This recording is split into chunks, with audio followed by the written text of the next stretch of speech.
प्रणाम सुंदर शाल आनंद यात्रा कड़वी वाणी। आनंद यात्रा कड़वी वाणी में जितने भी छोटे छोटे टॉपिक दिए हैं वो केवल और केवल मानव प्रजाति मनुष्य को जीवन के जो बड़े बड़े संघर्ष कठिनाइयां मुश्किलें आती उनमें से बाहर निकलने का सनिष्ठ संपूर्ण रास्ता दिखाती।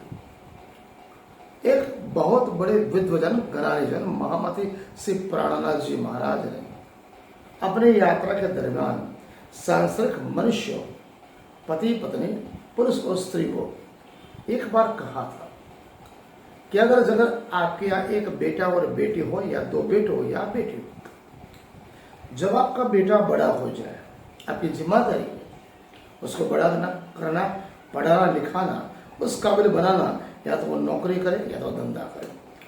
अगर उसकी उम्र हो गई आपने बेटे का विवाह कर दिया, घर में बेटे की बहू आ गई, पत्नी आ गई, आप सास ससुर बन गए।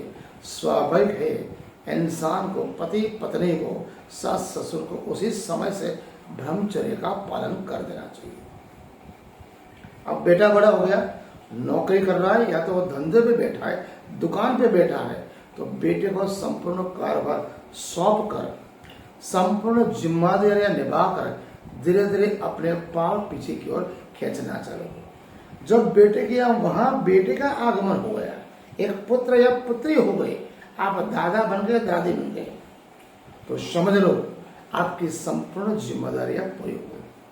जब आपको लगे कि बेटे का ब्याह हो गया, बहू आ गई, बेटे की यहाँ भी पुत्र पुत्री आ गई, हम दादा दादी बन गए, नाना नानी बन गए, तो संसार के कभी सभी काम क्रोध लोभ मोह माया और अहंकार से धीरे धीरे अपने आप को पीछे खींचना चालू करो।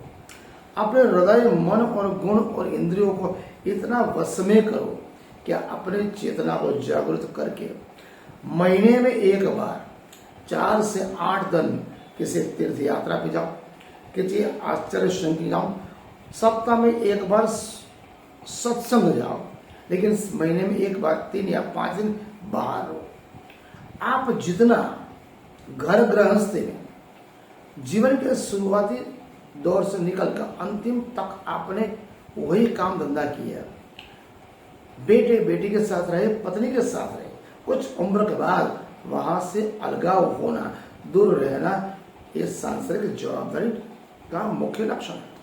अगर आपने उस जिम्मेदारी से थोड़े पीछे हाथ हटाया, पीछे फिरे, तो आपके बहू और बेटों के आपके प्रति आत्मसम्मान, प्रेम भाव, सौहार्दपूर्ण भाव बना रहेगा। लेकिन अगर आपने गृहस्थी में उम्र के उस पड़ाव में, जब आपकी वृद्धावस्था, हाथ पैर काम नहीं करते, शरीर काम नहीं करता, मन अपने हिसाब से काम नहीं करता, कहने का तात्पर्य 60 की उम्र के बाद 60 बुद्धि चली, 60 की उम्र के बाद body and mind work not together, शरीर और मन काम नहीं करता, उस समय अपने आप को सांसारिक क्रियाकलापों से दूर अगर आपने नहीं करे, गृहस्थी में बैठे रहे, संसार में बिजी रहे, तो वही बहू और बेटी आपको वृद्धाश्रम में ले जाएंगे, वहां भेज देंगे, अनाथ आश्रम में भेज देंगे। क्योंकि किसी को भी, किसी बहू बेटी को सास ससुर, जब तक शरीर चल रहा है मन चल रहा है, लेकिन संसार वो अपना संसार जी रहे हैं, आप क्यों उसमें टिक टिक करो? ज्यादा टिक टिक किसी को पसंद नहीं, इसलिए अपने हृदय मन तन आत्मा को जीवन के प्रारंभिक वर्षों से ही ऐसा तैयार करो कि जीवन के अंतिम समय में जब वृद्धावस्था आए तो परमात्मा के प्रति आत्म कल्याण की भावना, प्रभु कल्याण की भावना, दीन दुखियों को सेवा करना और साथ साथ धर्म कर्म अर्थ काम करने के लिए जो मन इतना निर्मल निश्चल सनिष्ठ बन जाएगा कि वो हैबिट आपके हृदय मन तन आत्मा में ऐसी आएगी आप पीछे पानी नहीं करोगे। इसलिए जीवन के शुरुआती वर्षों से ही प्रभु कल्याण, आत्मकल्याण और सेवा समर्पण स्नेह की भावना विकसाओगे, जीवन के अंतिम क्षणों में, अंतिम दिनों में आपको कभी घबराना नहीं पड़ेगा। वैसे देखा जाए तो इस कालमय के ब्रह्मांड में एक दृष्टि से अगर विचार करें तो मनुष्य का असली घर क्या है? क्या वो उसका घर है या और कोई दूसरा? मन मंदिर में अगर भीतर से झांक कर देखे तो असली बस्ती मनुष्य मात्र के स्मशान ही है, मरघट है, जहां मृत्यु के बाद इंसान पहुंचता है। एक ज्ञानी जन ने बहुत बड़ी बात कही। वो बोलते हैं मनुष्य का असली घर स्मशान है, जहां वो बस गया, एक बार पहुंच गया, वो बस्ती कभी उजड़ती ही नहीं। जो आते वो सब वहीं बस जाते हैं, वहीं के हो जाते हैं। वहां से अपने धर्म कर्म के अनुसार उनको परमात्मा से मिलन होता है। इसलिए असली घर आपका श्मशान है। आप जिस घर में रह रहे हो वो तो आपके कर्मों के अनुसार, आपका कर्म अर्थ और धर्म कार्य के लिए एक सांसारिक जिम्मेदारियां निभा रहे हो। असली घर स्मशान है। बस्ती किसे कहते हैं? जहां बसा जाए, हमेशा के लिए रहा जाए। आपका अपना जो घर है वहां तो एक बार आपको छोड़ना है जीवन के अंतिम दिनों में। मतलब वो आपकी असली बस्ती न हुई, असली बस्ती, असली घर, मूल घर आपका स्मशान हुआ। तो मैं लोगों को एक सीधी बात बोलता हूं कि हर रोज 1 या 2 इंसान मरते, 2 से 4 मर भी जाते हैं। और साथ साथ क्या होता है, इसलिए अपने आप को पहचान। भक्त और साधन ज्ञानी जन क्या कहते हैं, मगर श्मशान में रहने वाला को कभी आपने उजड़ते देखा है? उस बस्ती में कभी कमी देखी है?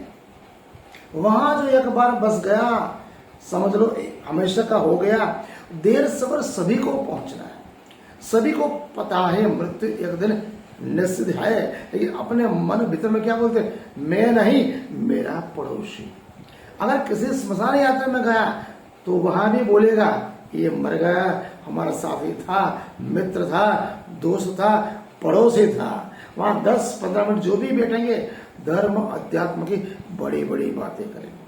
वही बोलेंगे एक दिन हमको यहाँ आना है। जीवन में आज के बाद हम कभी गलत काम नहीं करेंगे। जैसे श्मशान घर से निकले, मरघट से निकले, वही माया आपको घेर लेती है। वही के वही, मैं थोड़ा मरूंगा, मेरा तो समय अभी आना बाकी है। जब ये खुद को पता है एक दिन यहाँ आना है, तो ये मन मंदिर ही आपको बेईमान बनाता है, निर्बल बनाता है। तो अपने मन मंदिर को भीतर के अंदर जाग कर देखो, हे मन तू मुझे निर्मल क्यों बना रहा है, निर्बल क्यों बना रहा है, कमजोर क्यों बना रहा है। आदमी बेईमान नहीं होता, मन बेईमान होता। आदमी कपटी धूर्त ईर्षा द्वेष तृष्णा वाला नहीं होता, उसका मन कपटी धूर्त ईर्षा द्वेष तृष्णा वाला होता है।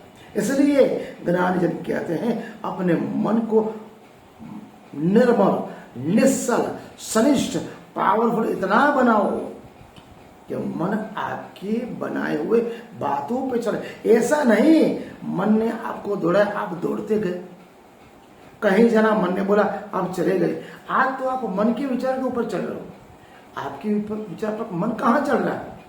मन और आत्मा 2 पहलू। किसी भी कार्य करने से पहले मन हमेशा शंका, कुशंका, संदेह करेगा, चर्चाएं करेगा। तो अब समझ लो वो मन है जो चंचल है, गधे के समान है, बुगले के समान है, बिल्ली के समान है। 100 चूहे मार के बिल्ली हज को चली। इसलिए बोलते हैं अपने मन मंदिर में मन को एक बार अंदर झांक के बैठो। मन को आप वक्ता बनाओ और स्वयं श्रोता बनो।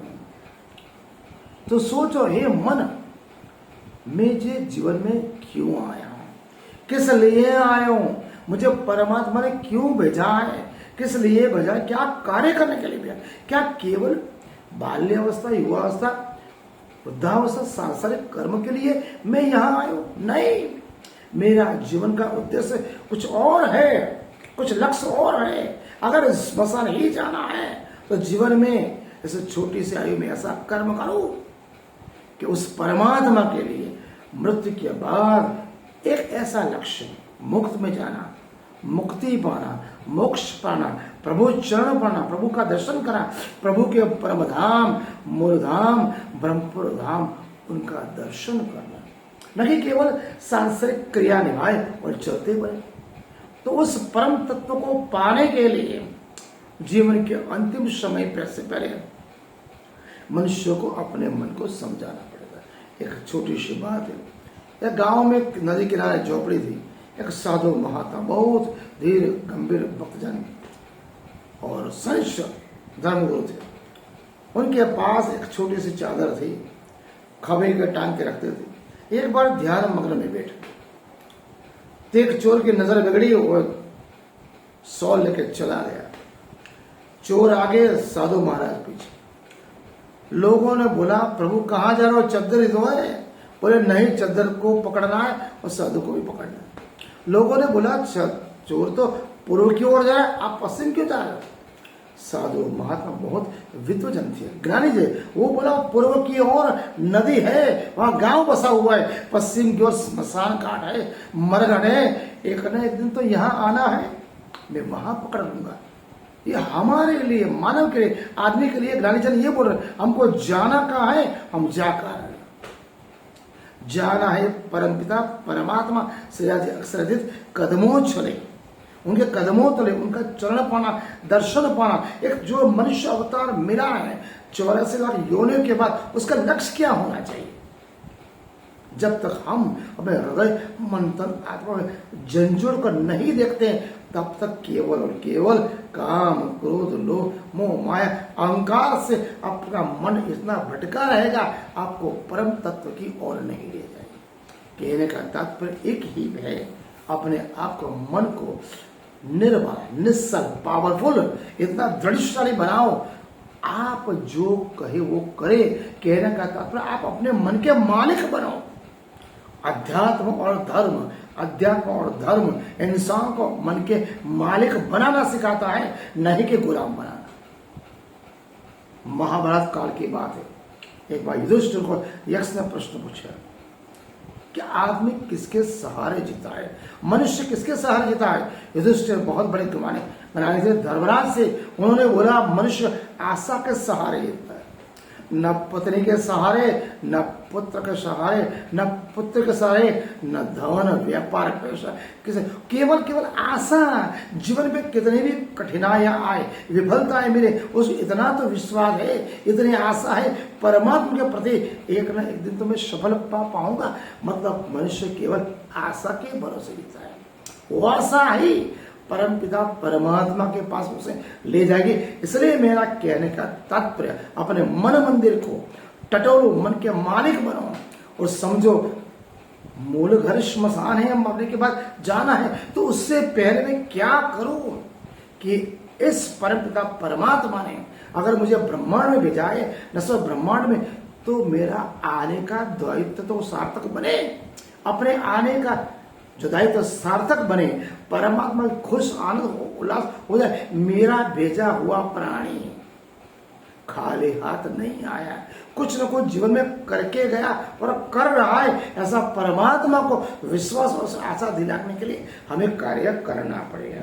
अपेक्षा रखते हैं मन की स्वच्छंद प्रवृत्तियों पर काबू लगाओ, मन को काबू में रखो, मन के मालिक बनो, तभी आप जीवन में आगे बढ़ सकते हो।